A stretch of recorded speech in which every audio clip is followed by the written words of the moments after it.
아멘. 오늘은 설교 제목이 얼굴이 빛나는 사람입니다. 얼굴이 빛나는 사람. 그랬더니 어떤 분은 얼굴이 언제 빛나냐? 내 얼굴에는 점이 있어서 얼굴이 안 빛나는 것 같아. 그래서 요즘은 점 빼는 것, 뭐 병원 가지 않더라도 요즘은 점 빼는 것이 좀 더 쉬워졌더라고요. 그런가 하면 점 빼는 것 가지고도 얼굴이 환하지 않아서, 그래서 또 얼굴에 그 한꺼풀을 벗긴다면서요? 예? 그러면 얼굴이 환해진다.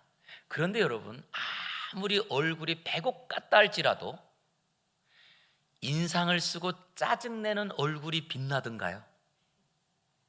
그랬더니 실제로는 사람의 얼굴이 언제 빛나느냐? 웃을 때 빛나더라고요. 제가 오늘 우리 성도님들 올라와서 찬송하는 모습을 보면서 오늘 설교 제목이 또 얼굴이 빛나는 사람이라, 혹시 웃으면서 찬송하는 분들이 계실까? 대부분 찬송할 때 보면 인상 써요. 대부분이. 그리고 또 그 찬송 중에서도 높은 곡 올라갈 때는 이게 어쩔 수 없이 이게 이 인상이 또 쓰지는. 그래서 우리의 삶에 진짜 우리가 얼마나 많이 웃고, 그리고 웃음이라고 하는 것은 내 마음의 행복이 표현되는 것이 웃음이잖아요. 그래서 이번 주 우리가 연합붕이 할 때도 그 강사님께서 얼굴은 무엇이냐라고 하면서 설명해 주더라고요. 얼굴은 마음의 거울이다. 그러니까 내 얼굴이 웃고 있다는 것은 무엇이 지금 웃고 있다고요? 마음이 행복하다. 근데 이게 신기하게도요, 사람은 그 착각하는 기능이 있답니다. 착각하는 기능. 그래서 내 마음이 우울한데도 계속 웃잖아요. 웃으면 나도 모르게 내 마음이 착각을 해서 마음이 행복하다 생각을 한대요. 이게 심리적이라는 거예요. 심리학에. 그래서 여러분들이 내 마음이 좀 우울하고 근심이 있어도 웃어보시기 바랍니다. 그러면 내 마음이 착각을 해서 내 마음도 활짝 웃게 된다는 거예요. 우리 오늘은 설교하기 전에 옆 사람을 보고 1분간만 웃어볼까요? 1분, 잠깐만. 그랬더니 1분간 웃는 게, 이게 여러분 1분간 웃는다는 게 이게 보통 일이 아니에요. 그래서 우리 10초만 한번 소리 안 내고 조용히 한번 웃어볼까요? 10초만 얼굴을 보시면서. 아니, 우리 박종현 장로님 전혀 안 웃고 있는데 어제 뭐 일이 있으셨어요? 우리 얼굴 보고 웃는다. 자, 다시 한번 우리 다른 분하고 5초간만 한번 웃겠습니다. 어떠신가요? 자, 우리가 이렇게 옆에 있는 분이 웃는 걸 보니까 내 마음이 어떤가요? 싫어요? 그래서 오늘 설교 제목이 얼굴이 빛나는 사람인데 사실은 웃는 얼굴이에요. 그랬더니 오늘 본문에 누가 웃느냐라고 했더니 1절에 이렇게 말합니다. 1절 시작. 누가 지혜자와 같으며 누가 사물의 이치를 아는 자이냐? 사람의 지혜는 그의 얼굴에 광채가 나게 하나니 그의 얼굴에 사나운 것이 변하느니라. 지혜로운 사람이 누구냐라고 했더니 사람의 지혜는 그의 얼굴에 광채가 나나니. 그런데 이 표현의 정확한 의미는요, 그의 얼굴이 웃나니. 그러면서 이렇게 말합니다. 누가 지혜자며 누가 사물의 이치를 아는 사람이냐? 웃는 사람이 지혜자고 웃는 사람이 바로 사물의 이치를 아는 사람이라는 거예요. 그러면서 우리에게 이렇게 말합니다. 다시 한번 그 얼굴에 광채가 나는 웃는 사람은 그 얼굴에 사나운 것도 변하게 하느니라. 그랬더니 우리가 옛말에도 속담에 이런 말이 있습니다. 웃는 얼굴에 뭐 한다고요? 침 뱉는다고요? 침 못 뱉는다고요. 그것처럼 우리가 웃기만 하면 오히려 그 사람의 화났던 마음도 누그러뜨게 만들고, 그리고 그 사나운 얼굴을 변하게 하느니라. 그래서 저와 여러분, 이제부터는 웃는 얼굴의 주인공이 되기를 주의 이름으로 축복합니다. 자, 그랬더니 여러분, 목사가 설교할 때도 웃고 설교하는 게 좋아요? 인상 쓰고 설교하는 게 좋아요? 그래서 제가 설교하러 올라오기 전에요, 사실 거울 보고 웃는 연습을 한번 해봐요. 눈을 이렇게 하는 게 좋은가, 아니면 또 눈을 좀 크게 하고 웃는 게 좋은가, 뭐 연습을 한번 해봐요. 그런데 제일 좋은 웃음은 그냥 웃는 거더라고. 생각하지 않고. 한데 사실 제가 성경에 얼굴이 빛나는 사람의 모델, 그러면 누가 생각나세요? 모세가 실제로는요, 이스라엘 백성들을 이끌고 광야길로 나왔을 때 그 홍해를 건너기 전까지 백성들이 얼마나 모세에게 원망을 했는지 모릅니다. 그럴 때 하나님께서는 너희는 가만히 있어 내가 하나님됨을 알지어다 그러면서 하나님께서 이 이스라엘 백성들을 홍해를 갈라서 육지처럼 건너가게 하시고 추격해오던 모든 애국 군대들을 다 그 홍해에서 수장시켜 쫓아오지 못하게 한 거예요. 그랬더니 처음에는 이스라엘 백성들이 즐겁다, 행복하다, 속옷치며 찬송하다가 조금 가다 보니까 더워요. 더우니까 짜증내요. 배고프니까 또 화를 내요. 그러면서 이 이스라엘 백성들이 모세 뒤를 따라가면서 조금 무슨 어려운 일만 있으면 짜증내고 원망하고 불평하고 이런 이 스트레스를 엄청 받았을 때가 언제냐? 무리바라고 하는 동네에 도착했을 때예요. 그랬더니 백성들이 우리가 여기까지 왔는데 마실 물이 없다고, 우리를 여기서 다 죽이려고 하냐고 백성들이 아우성을 합니다. 그때 하나님께 모세가 기도합니다. 하나님 어떡하죠? 그랬더니 너는 백성들 가운데로 지나가서 한 반석 위에 이르라. 그 반석에서 그 반석을 내 지팡이로 치라. 그리하면 물을 줄 것이다. 모세가 가는데도요, 백성들이 어땠을까요? 모세가 지나갈 때 가만히 있었을까요? 웬걸요? 막 백성들도 점점점 원망과 원성이 한 사람 두 사람 모이다 보니 점점점 아우성이 되고, 이 아우성을 가지고 우리를 여기서 죽이려고 하냐고, 당신이 지금까지 주저도록 뭘 한 거냐고, 오히려 원망하는 자리에 모세가 그 길을 걸어가서 이 바위 앞에서 가지고 그 바위를 지팡이로 내리쳐요. 내리치는 이유가 뭘까요? 거기에는 그런 것들이 아닐까요? 모세가 도대체 얼마나 너희가 이렇게 원망할 거냐, 이런 말로 내리치는 거 아닐까요?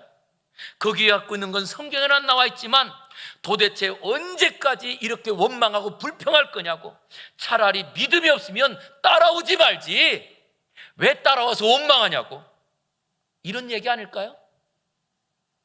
이것이 혹시 우리가 신앙생활 하면서도 우리는 좋으신 하나님이라고 하나님을 찬양하고, 그리고 오늘 찬양대가 믿는 사람들은 군병 같아서 그래서 앞서가신 주님을 따라갑시다 그러면서도 교회 안에서 원망하고 불평하는 사람들이, 우리 강사님이 그래도 딱 두 사람 있다고. 어떤가요? 사실 하나님께서 그럴 때 모세 말처럼 이런 말 아닐까요? 차라리 원망하고 불평하면 교회를 나오지 말지 왜 교회 나와서 원망하고 불평하고 사느냐, 이런 뉘앙스의 그 표현이 모세가 지팡이로 반석을 내리친 거예요. 그때 하나님께서 그 모세를 불쌍히 여겨서 반석에서 물을 내서 백성들에게 물을 마시게 해요. 그랬더니 물을 마시는 순간 원망들이 어떻게 됐을까요? 그래서 여러분들 꼭 깨게 될 것은요, 우리의 삶에 간절함이 생기고 뭔가 답답함이 생길 그때에는 하나님이 일하실 때라는 것을 꼭 믿으시기 바랍니다. 그런데 그 하나님이 일하실 때를 늦추는 일이 뭐냐? 원망, 불평, 짜증이에요. 결국 하나님께서 이 모세를 어디로 데려가느냐? 시내산으로 데려가요. 그리고 시내산에서 모세가 하나님과 40일 동안 있다가 내려올 때 그의 얼굴이 빛났대요. 왜 빛났느냐? 이유를 성경에 기록했더라고요. 왜 빛났느냐? 자, 우리 출애굽기 34장 29절 시작. 모세가 그 증거의 두 판을 모세의 손에 들고 시내 산에서 내려오니 그 산에서 내려올 때에 모세는 자기가 여호와와 말하였으므로 말미암아 얼굴 피부에 광채가 나나 깨닫지 못하였더라. 할렐루야. 모세의 얼굴에 피부에 광채가 나는데 이유가 왜요? 여호와 하나님과 말했으므로. 여호와 하나님과 말했기 때문에. 이 말은 어떤 것이냐라고 했더니 모든 상황에 대해서 하나님께서 그 상황을 모세야, 왜 백성들이 원망하는 줄 아느냐? 그것은 너를 원망하는 게 아니고 나를 원망하는 거야. 그러니 네가 화낼 필요가 없어 라고 하면서 하나님께서 모세와 말하고 하나님께서 하나님의 뜻을 알려주었더니 그 상황이 해석됨으로 말미암아 모세의 얼굴에 모든 근심이 떠나고 웃음이 가득하더라, 이 말이에요. 우리가 이 땅을 살아가는 삶의 기준, 우리는 오늘도 신앙에 있어서 오늘 이 자리까지 올라왔습니다. 그럼에도 불구하고 우리가 살아가는 우리의 삶의 기준은 환경이 기준이 되고 상황이 기준되고, 우리를 그 상황이 아니면 그 환경이 우리를 움직이게 하는 게 얼마나 많은가요? 그러기에 어떤 사람은 내 기분을 따라 말하고, 어떤 사람은 내 생각을 따라 행동하고, 아니면 어떤 사람은 감정을 따라 내 안에 모든 삶이 변화무쌍합니다. 어떤 날은 좋다가 어떤 날은 푹 죽고, 내가 원하는 것이, 내가 만족하는 것이 이루어지기만 하면 이제는 행복하다, 이제는 살만하다. 그러다가도 어려움이 찾아올 때 여러분, 예고하고 찾아오나요? 갑자기 찾아오나요? 우리에게 질병의 아픔이 찾아올 때도 아무렇지 않고 나는 정말 건강한 것 같아.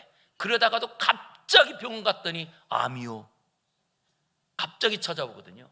이런 일처럼 우리에게 원하지 않는 일이 하나라도 찾아오기만 하면 그 생각에, 아니 내 생각과 다른 것이, 내가 생각하지 못한 것이 일어나기만 하면 내가 두려워지고 강팍해지고 얼굴이 변하고, 이게 우리의 모습 아닌가요? 왜? 이유는 딱 하나입니다. 내 기분과 내 생각, 내 경험이 내 삶의 기준이 되었기 때문에. 우리는 하나님을 믿는 성도라고 합니다. 그런데도 불구하고 하나님이 내 삶의 기준이 맞나요? 감정이 일어날 때도 이게 하나님께서 기뻐하시는 감정일까? 고민해 보시는지요? 아니, 우리가 살아가는 우리의 삶에 대처하는 것들이, 이 대처는 하나님께서 기뻐하시는 걸까? 고민을 하시는지요? 우리는 그렇지 않고 그냥 내 생각과 내 판단에 따라서 우리의 삶에 말들이 막 나갑니다. 행동들을 무시하게 하고, 아니면 또 우리가 표정들이 그대로 굳어지고 찬바람이 쌩 돕니다 막. 그럴 때 다시 한번 우리의 모든 현실과 상황을 내가 내 기준으로 보지 않고, 아니 현실과 상황이 나를 판단하지 않도록 놓아주지 말고, 그때에 하나님께 시선을 고정하고 하나님이 내 삶의 기준 되기를 주의 이름으로 축복합니다. 그때의 기도가 바르게 나오고요, 그때 우리의 말과 행동들이 바르게 나오는 거예요. 그래서 우리에게 제일 중요한 것은 먼저 내 마음의 기준 삼는 거야. 그랬더니 실제로는 그렇게 하나님께서 즐거워하는 기도의 사람 한 사람을 우리에게 소개해요. 그 사람이 누구냐? 솔로몬. 이 솔로몬은 우리가 잘 아는 대로 1,000번째 예물을 드리고 하나님의 기도 응답을 받은 사람입니다. 그런데 1,000번째라고 하는 것은 양을 1,000마리를 가죽을 벗기고 그 살점을 도려내 가지고 그것을 풀에 태워서 드리는 번제거든요. 그런데 그 번제를 몇 마리를 잡아서 죽였느냐? 1,000마리를. 그러니 쉬지 않고 이 양 1,000마리를 번제한 기간이 쉬지 않고 했다고 할지라도 약 15일이라고 합니다. 그런데 거기에 좀 힘들 때 쉬고 만약 했더라면 약 한 달 정도를 매일 밥 먹고 2일만 했다는 거예요. 그러다 보니 얼마나 피곤하고 지쳤겠어요? 그랬던 이 솔로몬이 지쳐서 1,000번제를 끝내자마자 완전히 녹초가 되어서 쓰러져서 잠이 듭니다. 그때 하나님께서 찾아오셔서 솔로몬에게 질문합니다. 내가 내게 무엇을 줄까? 그때 솔로몬이, 우리가 잘 알잖아요, 무엇을 달라고요? 지혜와 지식을 주옵소서. 이것을 풀어서 설명했더니 그 말은 무슨 말이냐? 듣는 마음을 주세요. 이렇게 기도했다는 거예요. 아니, 지금 이 솔로몬은 어떤 자리냐라고 했더니요, 완전히 하나님께 제사하다가 지쳐서 쓰러진 자리예요. 그런 자리에도 이 솔로몬은 그 마음 가운데 담고 있던 것이 무엇이냐라고 했더니, 하나님은 누구신가? 나는 누구지? 그러면 하나님과 나의 관계 가운데 나는 어떤 일을 할까? 이것을 꿈속에라도 갖고 있던 사람이 솔로몬 아닐까요?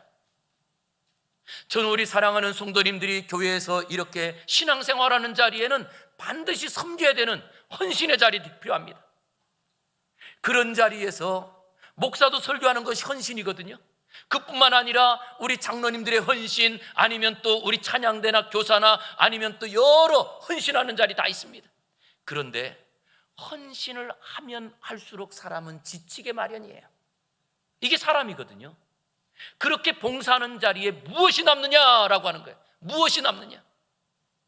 그랬더니 참 안타까운 것은, 처음에는 신앙으로 봉사하던 자리에 지치고 지쳤더니 신앙은 잃어버리고 원망하는 마음만 남고 미움하는 마음만 남고, 그리고 끝나요. 얼마나 불쌍한가요? 그래서 무엇보다 무엇을 지켜야 돼? 마음을 지켜야 되는 거예요. 우리가 시작할 때 신앙으로 시작하는 자리면 마지막에 내 모든 희생의 자리에 이제는 내가 더 이상 할 수 없는 자리가 된다 할지라도 무엇이 남아야 될까요? 신앙은 남아 있어야 되는 거예요. 이 사람이 누구냐? 솔로몬이었다는 거예요. 그래서 솔로몬이 처음에도 1000번제를 드리기 시작할 때에도 그 젊은 힘으로 양들을 잡아서 드리면서 마지막 1000마리까지 다 번제를 드린 자리에 지쳐서 쓰러져서 이제는 아무것도 남아있지 않은 자리지만 내가 내게 무엇을 줄까? 라고 할 때 솔로몬은 그때에 갖고 있는 자기의 간절한 마음을 가지고, 내가 하나님 앞에서 백성들을 출입할 텐데 하나님의 음성을 듣는 마음을 주옵소서. 이것이 하나님 마음에 맞은지라. 그때 하나님께서 이 솔로몬에게요, 지혜와 지식뿐만 아니라 부귀와 영화도 주고 장수도 주고 필요한 것을 다 주셨다는 옛날 이야기예요. 그게 옛날 이야기인가요? 지금도 우리 하나님께서 우리가 헌신하는 자리에, 예배하는 자리에 마지막에 남아야 될 것을 우리가 지키고 살아가면 하나님이 누구고 내가 누구고 내가 할 일은 무엇인가? 지쳐있는 자리에도 그것을 갖고 있었더니 그때에 이 은혜를 주시더라는 거예요. 저는 그러기에 오늘도 우리 찬양대가 우리의 찬양의 마지막 찬양을 부른 자리에도 하나님을 기억하고 신앙이 남아있고 우리가 섬기는 자리마다 마지막에 그 신앙의 은혜가 남아있는 우리 모두가 되기를 주의 이름으로 축복합니다. 그랬더니 제일 중요한 게 뭐죠? 하나님이 누군가라고 하는 걸 아는 거예요. 하나님이 누군가? 마태복음 25장에 보면 달란트를 종들에게 나누어주고 떠났던 주인의 이야기가 나와요. 그런데 그 주인이 달란트를 나눠주고 떠난 중에 오래 있다가 그 주인이 돌아와서, 얘들아, 내가 너희에게 주었던 달란트를 가지고 와봐라. 그랬더니 5달란트와 2달란트 받은 종은 주인에게 그것보다 배를 남겨가지고 왔습니다. 그때에 1달란트 받았던 이 종은 1달란트를 그대로 갖고 와요. 그리고는 뭐라고 하느냐? 주인이여, 당신은 굳은 사람이라. 심지 않은 데서 거두고 해치지 않은 데서 모으는 줄을 내가 알았으므로 두려워하여 나가서 당신의 달란트를 땅에 감추어뒀다가 이제 가져갔습니다. 보소서, 당신의 것을 받으셨나이다. 여기에는요, 이 종이 주인을 누구로 생각했다고요? 첫 번째 하는 말이 당신은 굳은 사람이라. 이것은 당신은 굉장히 무서운 분이라, 당신은 인색한 분이라 이렇게 알았다는 거예요. 그랬더니 내가 장사하다가 망하면 이것은 큰 일 날 것으로 알았기에, 그래서 장사를 하지 않고 땅에 묻어두었다가 주인 거를 갖고 온 거예요. 그런데 2명의 종은 5달란트를 받고 2달란트 받은 걸 가지고 나가서 장사를 해가지고 남은 걸 갖고 왔습니다. 이유가 뭐죠? 주인이 누군 줄 알았어요? 우리 주인은 내가 이것을 가지고 장사하다가 손해를 봐도 책망할 뿐이 아니야, 도와주실 뿐이고 격려할 뿐이야. 이렇게 알았기에 그 주인의 것을 가지고 장사하지 않았을까요? 여러분은 하나님을 어떤 분으로 알고 계시는지요? 지금도 내가 뭔가 하다가 조그만 실수만 해도 야단치시는 분이 하나님인가요? 저는 어릴 때 그렇게 알고 있었어요. 그래서 예배당에 오기만 하면 숨소리 내지 않고 고개 숙이고 있어야 돼요. 왜? 뭔가 옆 사람하고 얘기하면 어른들이 어이 조용히 해야지, 그런 분위기에서 저는 신앙생활 했습니다. 예배당에 와서 박수만 치면 어디 불경스럽게 박수 치냐고 늘 주눅 들고 신앙생활 했어요. 그런데 복음을 깨닫고 나니까 우리 하나님께서는 죽은 사람까지도 살리기 위한 사람이 하나님이더라고요.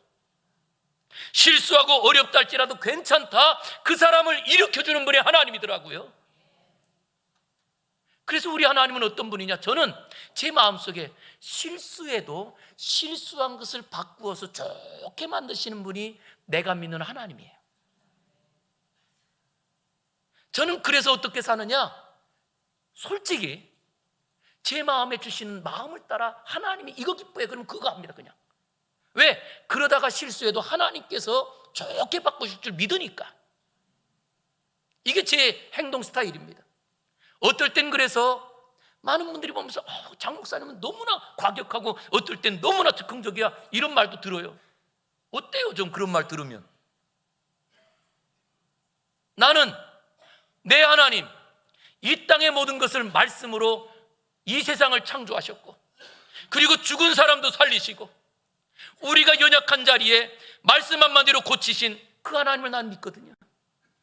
저는 이 시간에도 우리 사랑하는 모든 성도님들이 다시 한번 하나님이 누구냐라고 할 때, 내가 하나님 주신 것을 가지고 살아가다가 실수한다 할지라도 잃어버린다 할지라도 더 주시는 분이 하나님 것을 믿고 믿음으로 도전하기를 주의 이름으로 축원합니다.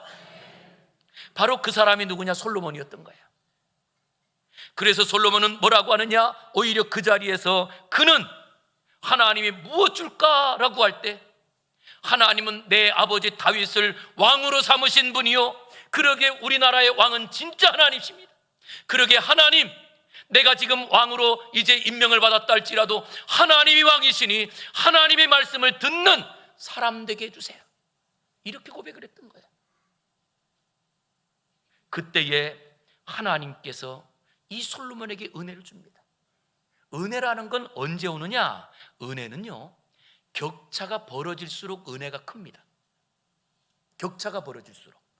그러니까 어떤 표현이 되느냐라고 할 때, 하나님은 정말 크신 분이고 나는 정말 부족한 사람이라는 걸 고백할 때 그때 담기는 은혜는 커요. 그런데 여기에서 진짜 문제가 하나 있습니다. 그것은 우리가 신앙생활하면서 신앙생활을 오래 해서 한 20년 하고 그리고 30년 막 40년 이렇게 지나가면, 내가 시작할 때는 나는 죄인 중에 괴수요, 하나님은 정말 높은 분이었는데 신앙생활을 하면서 내가 죄를 지은 게 별로 없어요. 내가 그래도 11조도 잘하고 주일도 안 빠지고 그리고 봉사도 하고 그러면서 점점 올라갑니다. 그랬더니 신앙생활을 하면 할수록 은혜를 잃어버리고 살아요. 이게 아이러니예요. 신앙생활에 거꾸로 돼야 되지 않을까요? 신앙생활을 더 오래 할수록 은혜를 더 많이 받아야 이게 행복하지 않을까요? 그런데 그렇게 거꾸로 살아가요. 왜냐? 이유는 딱 하나입니다. 그렇게 되는 이유 중에 하나는 실질적으로 신앙생활을 하면서 하나님이 누군지 관심을 갖지 않은 거예요. 그랬더니 내가 굉장히 의롭고 내가 지금 누리는 이 복은 내가 신앙생활도 잘하고 내가 뭔가 잘했기 때문에 누린 것처럼, 그래서 점점 말합니다. 이쯤 되는 건 당연한 거고, 아니 그쯤 사는 건 당연한 거 아니야? 당연하게 받아들이기 시작하는 거예요. 그랬더니 점점 하나님과의 격제가 줄어드는데 어떤 사람은 하나님 위에 올라가 버리는 거예요. 그랬더니 은혜는 다 까먹고 살죠. 우리 교회가 77년이라고 합니다. 우리가 77년이라고 하는 것은 다시 한번 우리의 자랑이기도 하지만, 그런데 이 안에서 진짜 내가 지금까지 그 하나님의 은혜를 그러면 77년 동안 더 깊이 이 은혜를 깨닫고 살아가느냐, 여기에 은혜가 있는 거예요. 그런데 오히려 우리의 마음이 교만해지고, 그리고 또한 점점 우리의 갖고 있는 뭐 이쯤 누리는 복은, 이쯤 건강은, 이쯤 행복은 다 이거는 내가 잘해서 그런 거고 내가 뭔가 봉사해서 그런 거라고 한다면 하나님이 주시는 은혜는 점점 줄어드는 거예요. 저는 이 시간에 우리의 신앙의 모든 과거의 역사가 오히려 하나님을 더 알아서 내가 얼마나 부족하고 내가 얼마나 악하고 내가 얼마나 교만한지 이것을 보는 은혜가 있어서 더 신앙 세월이 깊어질수록 하나님과 격체가 벌어져서 나는 없고 예수님만 있는 은혜의 삶이 저와 여러분에게 이루어지기를 주의 이름으로 축원합니다. 이게 은혜거든요. 그랬더니 실제로 그렇게 우리가 은혜를 받는 자리에는 어떤 일이 있느냐라고 했더니, 그런 은혜를 받기 위해서는 먼저 계속 모세가 그 하나님을 만나고 하나님과 대화했다는 것을 모세가 누구에게 전수하느냐? 자기의 후계자였던 여호수아에게 그걸 전수하는 거예요. 그러면서 뭐라고 하느냐? 너는 강하고 담대하라. 내가 하나님 말씀을 지금까지 듣고 지켰던 것처럼 너도 이 말씀을 지켜라. 그리하면 어디로 가든지 하나님이 도와주셔. 이렇게 말하고 있는 거예요. 그러기에 우리가 정말 하나님을 알려면요, 말씀을 제대로 읽어야 됩니다. 아니, 제대로 읽었으면 그 다음에 제대로 들어야 되겠죠. 그리고 제대로 들은 것을 가지고 그것을 그대로 따라가는 삶이 있을 때, 그때에 그 사람의 얼굴에 광채가 나더라는 거예요. 왜? 얼굴은 마음의 거울이라면서요. 그랬더니 하나님의 말씀을 듣고, 그리고 하나님의 말씀으로 내 인생이 해석되기 시작합니다. 어떤 어려움을 만났을 때에도 그 말씀으로 그것이 해석되면서, 아니 어려움 당하고 이해되지 않는 상황도 하나님의 말씀으로 그것이 해석되고, 그것이 얼마나 큰 은혜인지 깨달아지기 시작했더니 얼굴이 저절로 웃음이 나오는 거예요. 이 사람이 얼굴이 빛나는 사람, 바로 주인공이에요. 오늘 설교의 주인공. 저는 그래서 오늘도 말씀을 듣다가 내 인생이 깨달아지고 풀어지는 은혜가 있기를 주의 이름으로 축원합니다. 우리가 하나님의 말씀을 듣는 자리에 이런 그 하나님의 깨달음이 있는 것은요, 얼마나 복인지요. 그랬더니 그 하나님의 말씀으로 해석이 되니까 모세가 그 시내선에서 내려올 때 얼굴이 빛나더라, 이렇게 소개를 하는 거예요. 그런데 여기에 진짜 그러면 얼굴이 빛나려면 제일 중요한 것은 무엇이 있어야 되느냐? 이 솔로몬이 우리에게 권면하는 내용이 2절에 담겨 있어요. 자, 지혜로운 사람이 되려면 어떻게 해야 되느냐? 2절입니다. 우리 읽어보겠습니다. 시작. 내가 권하노라. 왕의 명령을 지키라. 이미 하나님을 가리켜 맹세하였음이니라. 아멘. 여기 왕의 명령을 지키라 라고 말합니다. 그랬더니 지키려면 반드시 왕이 되어야 그 명령을 따라가요. 왕이 되어야. 그런데 왕이라고 하는데 왕이 내 마음의 왕이 아니야. 그러면 왕의 명령을 지켜요? 안 지켜줘. 요즘 우리에게 가장 큰 어려움들이 여기 있는 것 같습니다. 우리나라를 이끄는 대통령이 있죠. 그러면 대통령의 그 갖고 있는 명령이나 아니면 또 이 지시사항들을 그 국무원들이 그대로 따라가야 될 거 아니겠어요? 그래서 그걸 따라가려고 하는데 백성들이 대통령이 대통령이냐 이래요. 그러면 따라갈까요? 안 따라가겠죠. 그런데 그것처럼 우리의 삶에도 실제로 내 속에서 주인에게 무엇을 주장하려고 하는 순간 내 안에 예수님을 주인이라고 고백했잖아요, 우리는. 그럼에도 불구하고 그 예수님께 내가 무엇인가를 주장하려는 순간 예수님이 주인이 아니고 내가 주인이 되는 거예요. 내가. 그랬더니 이미 우리의 삶 속에는 예수님을 나의 구주로 고백하면서도 내 삶의 주인은 내가 되어서 내 감정이 중요하고 내 생각이 중요하고 내 경험이 중요하지 않나요? 그러면서도 우리는 예수님을 주인이라고 말하고 예수님의 이름으로 기도한대요. 진짜 예수님께서 그 기도를 들어주실까요? 아니, 점점 이미 예수님은 무익한 주인, 무능한 주인, 나약한 주인으로 바꿔버린 거예요. 그랬더니 신앙생활을 하는 동안에 여러분들이 언제 신앙의 힘들을 느끼는지 꼭 생각해 보시기 바랍니다. 예수님은 나의 생명이라는 것을 확실히 믿고 예수님의 말씀을 내가 목숨에 위협이 들어온다 할지라도 이 말씀을 지키고 살아야 돼. 이때에는요, 하나님의 은혜가 넘쳐요.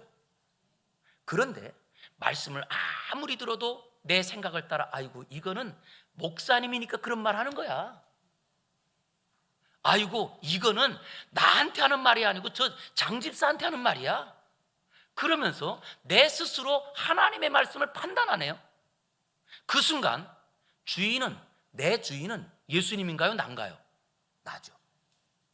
그런데 그것이 1년이 지나고 2년이 지나서 10년이 지났다고 생각해 보십시오.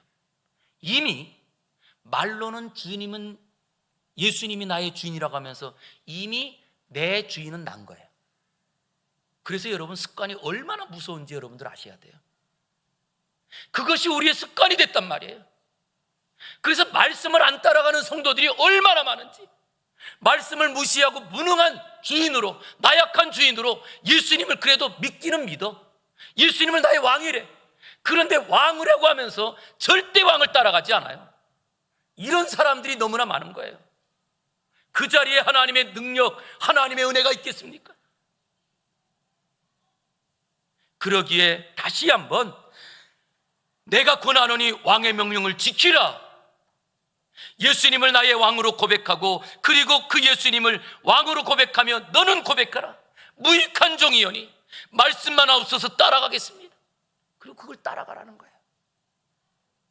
그랬더니 여러분, 내가 무익한 종으로 내가 이제는 하나님의 신하 예수님의 종이 되어서 우리가 걸어가려고 할 때, 그때 꼭 귀가 듣게 뭔지 아세요?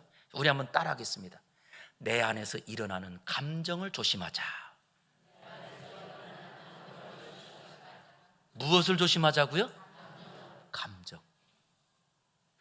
머리로는 따라가려고 하는데 뭐가 막아요? 감정이 막아요. 그리고 세상에서 우리가 배웠고 우리가 지금까지 살았던 우리의 삶의 습관은 감정 따라 사는 게 이미 우리에게는 익숙해져 있습니다. 그래서 무엇이 중요하냐? 아무리 바르게 살고 좋은 말 해야 될 거 알면서도 감정이 상하기만 하면 팩 토라지는 것을 이미 그렇게 살았잖아요. 내 주인이 누구예요? 감정. 그러니 무엇합니까? 뭔가 조금만 화난 일만 있으면 욱! 그리고 시간 지나서 미안해 내가 그때, 그러면 되죠. 저는 이번에 부흥사경회 하면서 정말 제 가슴을 땅 친 설교 제목이 있었어요. 화요일날 마지막 설교 제목에 인생은 지우개가 없다. 인생은 지우개가 없어요. 내가 화나가지고 욱하고 한 번 화냈던 그거 안 지워져요. 그런데도 불구하고 우리는 감정을 따라 사는 것, 이미 습관을. 그러기에 오늘 3절은 말합니다. 왕 앞에서 물러가기를 급하게 하지 말라.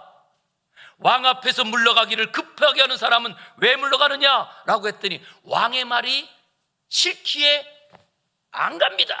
이렇게 할 수도 있고요. 또 하나는 왕의 말을 다 이해했다고 자기가 느낀 거예요. 알겠습니다. 왕이 할 말이 지금 더 남았는데 한마디 듣고 제가 하겠습니다. 이렇게 급하게 가지 말라는 거예요. 그럼 어떻게 해야 될까요? 먼저 하나님의 뜻이 어디 있는지 다시 한번 돌다리도 두드리는 심정으로, 진짜 그런가요? 그래서 제가 우리 이제 생명만 하면서도 말에 대한 걸 할 때 말을 하기 전에 꼭 3가지의 문을 통과하고 말합시다. 세 가지의 말을 통과하고 말합시다. 첫 번째, 그것이 사실이냐? 사실이 아닌 건 말하지 말자는 거예요. 사실이 아닌 것. 사실이려면 반드시 뭐가 필요해요? 확인 절차가 필요한 거예요. 그런데 확인되지 않은 말은 가짜일 경우가 훨씬 많습니다. 사실이야 말하자는 거예요. 두 번째 사실이라 할지라도 덕이 되는 걸 하자는 거예요. 덕이 되는 말을 하자는 거예요. 사실인데도 불구하고 다른 이 이야기를 들었을 때 누군가에게 해가 된다면 굳이 그 말을 내가 할 필요 없잖아요. 그래서 반드시 말은요, 사실을 말하는 1단계를 통과하고 두 번째, 덕이 되느냐? 그런데 덕이 된다 할지라도 세 번째, 하나님께 영광이 되느냐? 그 다음에 말하자는 거예요. 그러려면 어떻게 해야 돼요? 감정 따라가면 절대 안 되는 거예요. 그래서 오늘도 왕 앞에서 물러가기를 급하게 하지 마라. 왕이 다 말하고 그것에 대한 것이 마음에 맞는다 할지라도 그것이 확인을 하고 확인을 해서 걸어가라, 이 말이거든요. 우리의 신앙생활이 바로 어디에 있느냐라고 했더니 우리가 늘 이 땅을 살아가면서 이걸 점검해야 되는 거예요. 그리고 이 점검하는 자리에 반드시 어떤 것을 감으로 결정하지 말고 충분히 한 다음에 진짜 하나님의 뜻인가, 그리고 하나님의 뜻일 때 이것을 우리가 걸어가는 사람은 마음에 당당함이 있어요. 그리고 당당함은 어디로 표현되느냐? 얼굴로 표현되는 거예요. 그래서 얼굴이 빛나는 사람은 반드시 감정으로 살지 않고 말씀으로 살아야 그 얼굴이 빛나는 줄 믿습니다. 그래서 말씀으로 살자는 거예요. 그랬더니 여러분, 정말 우리가 이 땅을 살아가면서요, 그 말씀으로 살려고 할 때, 하나님의 뜻대로 살려고 할 때 우리에게 정말 답답한 일들이 많아요. 그 중에 하나가 하나님이 어떨 때는 답을 안 주실 때가 있어요. 답을 안 주실 때가 있어요. 그래서 기다립니다. 기다리는데 하루 기다리고 이틀 기다리고 어떤 거는요 10년 기다려도 말씀을 안 해주시고 이해가 안 될 때가 있어요. 그럼 그때 어떻게 해야 되죠? 그때 기다릴 때는 가만히 있어야 되는 거예요. 우리가 보통 드라마에서도 그런 거 보잖아요. 어떤 엄마하고 아들이 이 서울 대공원, 어린이 대공원 놀러 갔는데 그때 엄마가 너 여기서 기다려?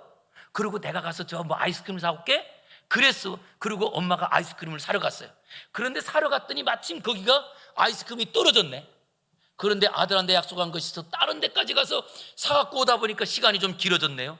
그랬더니 기다리는 아들이 엄마가 안 와. 어떻게 해야 돼요? 찾아가요? 찾아가는 순간 미아가 되는 거예요. 그냥 그 자리에서 기다리면 엄마가 맛있는 아이스크림을 사가지고 온다니까요. 그런데 그것처럼 우리 성도들에게 하나님께서 어떨 때는 이해가 안 되는 일들이 생기고, 그럴 때 우리가 할 일은 답답하지만 기다리는 거예요. 그러다가 하나님의 음성을 듣는 순간 마음이 시원해지고, 마음의 시원해짐이 얼굴로 표현돼서 우리 얼굴이 활짝 빛나는 거예요. 바로 그 사람이 오늘 저와 여러분 되기를 주의 이름으로 축원합니다. 그랬더니 여러분, 그렇게 되려면 꼭 해야 되는 게 있어요. 우리 한번 따라하겠습니다. 신앙생활은 내가 죽고 예수님으로 사는 것이다. 어떻게 그 생활을 하고 계신가요? 많은 분들이 신앙생활은 뭐냐? 교회 오는 것 신앙생활. 신앙생활이 뭐냐? 11조 내는 게 신앙생활. 신앙생활이 뭐냐? 그냥 교회 행사 있을 때 참석하는 게 신앙생활. 아니, 이건 교회생활. 교회생활이에요. 신앙생활은 내가 믿는 것을 생활하는 거예요. 무엇을 믿느냐? 예수님께서 죽으시고 부활한 것을 내가 믿기 때문에 나도 예수님처럼 내가 죽음으로 하나님의 부활이 일어나는 것을 나는 믿습니다. 그래서 나는 죽고 예수로 사는 것, 이것을 신앙생활이라고 하는 거예요. 그리고 그 연습을 하는 장소를 교회라고 하는 겁니다. 그래서 교회에서는요, 내가 주장하는 순간 그 사람 왕따시켜야 되는 거예요. 자기 욕심 부리는 사람은 아예 그 사람은 왕따시켜야 이게 죄구나라는 거 알잖아요. 그런데 오히려 그 사람을 더, 아이고 저 사람이 욕심내니까 저 사람도 하자고. 점점 이것이 교회가 이상하게 되는 시작이 됩니다. 그러기에 다시 한번 저는 우리 사랑하는 성도님들이 교회 생활을 하면서, 교회 생활은 신앙생활을 연습하는 장소인데 이곳에 와서 다 내가 죽는 것을 연습하는 교인들이 하나 모여서 그 연습하는 자리에서 연습이 잘 되므로 가정이 살아나고, 연습이 잘 되므로 직장이 살아나고, 연습이 잘 되므로 우리의 삶에 부활의 은혜가 넘치기를 주의 이름으로 축복합니다. 그러려면 무엇해야 되느냐? 우리 마지막 절인데요, 우리 4절까지 읽었잖아요. 5절 앞부분입니다. 우리 5절 앞부분만 한번 읽겠습니다. 시작. 왕의 명령을 지키는 자는 불행을 알지 못하리라. 할렐루야. 여기 보세요. 불행을 어떻게 해요? 알지 못한대. 우리 성도님들은 불행을 아세요? 모르세요? 사는 게 불행인데요, 뭐. 그런데 불행을 알지 못하는 사람이 있대요. 누구냐? 라고 했더니 왕의 명령을 지키는 자는. 하나님께서 지키신다는 거예요. 하나님께서 우리의 왕의 명령을 지키다가 실수하고, 하나님의 명령을 따르다가 오해하는 일이 생기고, 하나님의 명령을 따르다가 혹시 우리가 부족한 일이 생긴다 할지라도 하나님께서는 합력하여 선을 이루고 우리의 인생에 마음의 즐거움 주시고 이 즐거움으로 행복하게 산다는 거예요. 그 고백의 결정체가 뭐냐? 저는 찬송이라고 고백합니다. 그래서 저는 찬송가를 어떻게 부르는 것이 좋으냐라고 할 때, 찬송은요, 우리의 현실을 반응해서 부르는 것, 이거는 그냥 세상 노래예요. 찬송가는 무엇이냐라고 할 때 내 현실을 저항하면서 하나님께 부르는 이것을 찬송이라고 합니다. 그래서 찬송 안에는 언제나 우리의 현실을 바꾸는 일들이 있어요. 그래서 이 찬송은 무엇과 같으냐라고 할 때 행진곡이고, 행진곡인데 어떤 행진곡이냐? 싸움으로 나가는 지금 군가와 마찬가지가 이 찬송입니다. 그랬더니 여러분, 찬송 뒤에 똑같은 찬송을, 내 주를 가까이 하게 함은 십자가 짐같, 그러면서 점점 이 찬송이 어떠세요? 내게 힘을 주세요. 점점 풀어. 그런데 여러분, 이 곡조가 8분의 6박자거든요. 내 주를 가까이 하게 함은 십자가 짐 같은 고생이나 내 일생 소원은 늘 찬송하면서. 할렐루야. 예, 막 저절로 나오네요. 이렇잖아요. 그래서 여러분, 이 찬송은 우리의 삶을 반영해가지고 내가 지금 힘든데 전부 여지없 이러면서 부르는 게 아니에요. 오히려 내 모든 상황을 저항하는 거예요. 그 사람이 누구냐라고 했더니 바울과 실라가 빌립보 감옥에 바쳤습니다. 복음을 전하다가 귀신 내어 쫓았다고 오히려 그것이 오해가 되어가지고 수많은 매를 맞고, 그리고 착고의 차에서 꼼짝 못했습니다. 그런 자리에도 이 바울과 실라가 한밤중에 하나님을 찬양할 때 그 저항하는 찬송이 옥문을 열고 그 유럽을 복음으로 여는 시작이 되었다는 사실입니다. 이게 바로 찬송이에요. 저는 우리 사랑하는 성도님들, 감정 따라가지 마시고 상황이 내 주인 되지 않게 하시고 오직 말씀이 내 주인이요 주님이 나의 주인 되어서 정말 주님과 함께 다시금 일어나 주의 말씀을 지키고 따라감으로 우리를 웃게 하시는 하나님의 은혜를 경험하기를 주의 이름으로 축원합니다. 기도하겠습니다.